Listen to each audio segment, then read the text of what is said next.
જુઓ, આરઆરટી હોય કે આરટીએસ, હવે અપીલો કઈ દેતા થશે એ સમજો. તમારો કોઈ પણ કેસ છે, આરઆરટી છે ચાહે આરટીઆઈ, એને આપણે પ્રકાર સમજાવી દીધો છે. જાય તો ડેપ્યુટી કલેક્ટર જમનમાં ને જમીન સુધારણામાં, જમીન અધિનિયમ નીચે મહેસૂલમાં તમે કેસ મૂકો છે.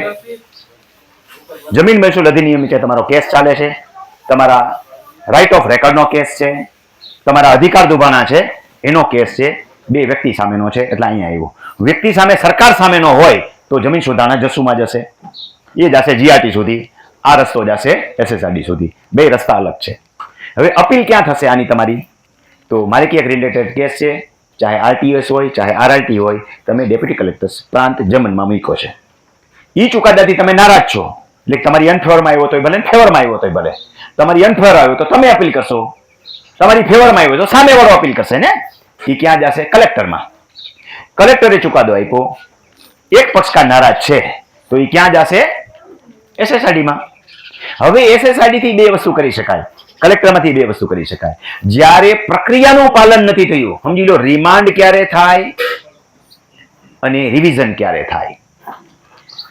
પ્રક્રિયાનું પાલન નથી થયું, પ્રક્રિયાનો સરેઆમ ભંગ થયો છે. પૈસા પૈસાનો વહીવટ કરો એટલે શું થાય? ગુરુ દુભાનું હોય ને. પ્રક્રિયાનો સરેઆમ ભંગ થયો છે. ઉપર અધિકારીને સાબિત કરો પુરાવા સાથે કે પ્રક્રિયાનો ભંગ થયો છે, તમને એક અપીલ વધારે મળે, પાછો કેસ નીચે મોકલો, કે પૂરી પ્રક્રિયા કરીને કેસ અહીંયા વધ્યો. એટલે રિવિઝન નહીં, શું થયો? તમે રિવિઝન કરી પણ રિમાન્ડ માંગી આવ્યા, તમારે કરવાની છે રિવિઝન. બરાબર સમજો. પ્રાંતે જ્યારે નિયમના ભંગ કર્યા છે, કોઈ પણ નિયમના ભંગ થયેલા છે અને તમે કલેક્ટરમાં રિવિઝન લઈને ગયા છો, તો રિવિઝન કેસ નહીં હલાવવાનો, રિમાન્ડ કરાવવાનો કે આ કેસમાં પ્રક્રિયાનો સરેઆમ ભંગ થયેલો છે, આટલી આટલી વસ્તુઓ આ રહી, પુરાવા સાથે દેવાના છે. એટલે ચુકાદો નહીં આપે, રિમાન્ડ કરશે. રિમાન્ડ થવું એટલે જીતી જવું નથી ને હારી જવું નથી. ભૂઈ નાખ્યું, કાલ સમજાવ્યું તને બેઠા બેઠા હમણાં કેટલા સમજાવ્યું તો ભૂઈ નાખ્યું બધું. કેમ દાંત નથી કરતા નહોતા? હા, બધું શું કર્યું? ભૂઈ નાખ્યું. પાછો એક થી કેસ પાછો હેઠો આવે, પાછો પહેલેથી આખી પ્રક્રિયા હાલે. હવે નારાજ પક્ષકાર હોય, હવે રિમાન્ડ ન થાય, રિવિઝનમાં જઈએ. રિવિઝનમાં કઈક પ્રક્રિયાનો ભંગ થયો છે કે અન્યાય થયો છે કે જે થયું છે એ એસએસઆરડીમાં જાય, એ રિવિઝન જ હાલે. પણ એ એમ કહે કે આમાં પ્રક્રિયાનો સરેઆમ ભંગ થયો છે, આટલા આટલા પુરાવા છે, તો ત્યાંથી એસએસઆરડીમાંથી શું થઈને આવે? રિમાન્ડ થઈને આવે. એટલે પાછો કલેક્ટર ચલાવે એને.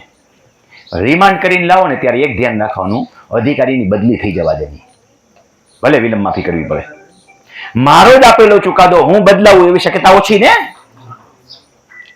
મારી જગ્યાએ બીજો આવી જાય તો ખાણ તો તમે બીજાને ખવડાવ્યું છે, એટલે દોવા તો ઈ દે, પહારો એને વાયરો છે.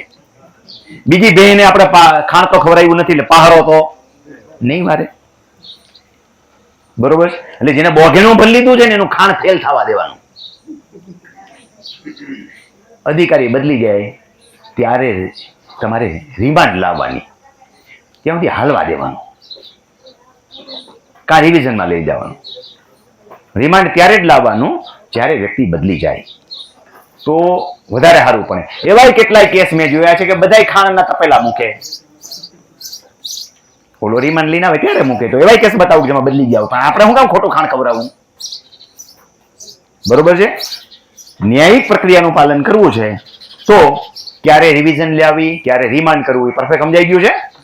કોની પાસેથી રિવિઝન મળે અને કોની પાસે રિમાન્ડ મળે. ફરી હજી એકવાર રિપીટ કરી દઉં કે કોઈ પણ કેસ ચાલે છે, આરઆરટી છે ચાહે ઇતિહાસ, અપીલ કરી છે, પ્રથમ અપીલ છે તમારી, જ્યાં કેસ મુકાણો છે, કેસમાં હારી ગયા ચાહે જીતી ગયા એ મહત્વ નથી, બેમાંથી એક જણો તો જઈ શકશે.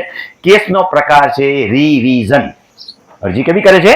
રિવિઝન. રિવિઝન અરજી જાય એટલે બેમાંથી એક પક્ષકાર નારાજ હોય એ કે આમાં પ્રક્રિયાનું પાલન થયું નથી, તો એ કાન્યા રિવિઝન અરજી ચલાવે અને કા રિમાન્ડ માંગે. આપણે દલીલ કરશું એ પણ હાલશે. હું એમ કહું કે મારે રિમાન્ડ જ જોઈશે, એમાં પ્રક્રિયાનું આટલું પાલન નથી, રિમાન્ડ કરવા હુકમ, એટલે નીચે રિમાન્ડ કરશે.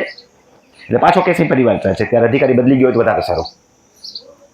હવે આ રિમાન્ડ થઈને પાછો જાય અને આપણે નારાજ છીએ તો પછી રિવિઝન અરજી થઈ.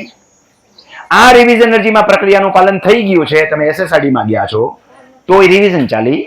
પણ તમને એમ થાય કે અહીંયા પ્રક્રિયાનું ભંગ થયું છે, તો મુદ્દા માગો ત્યાં તમારે બતાવું, સાબિત તમારે કરવું પડશે. તો પાછું શું થશે? રિમાન્ડ થયો. રિવિઝન કેસ શું થયો? રિમાન્ડ થયો. પાછી તમને અપીલ મળી ને. આમ 3 અપીલ છે, 5 અપીલ સુધી જઈએ કે સમજાય ને.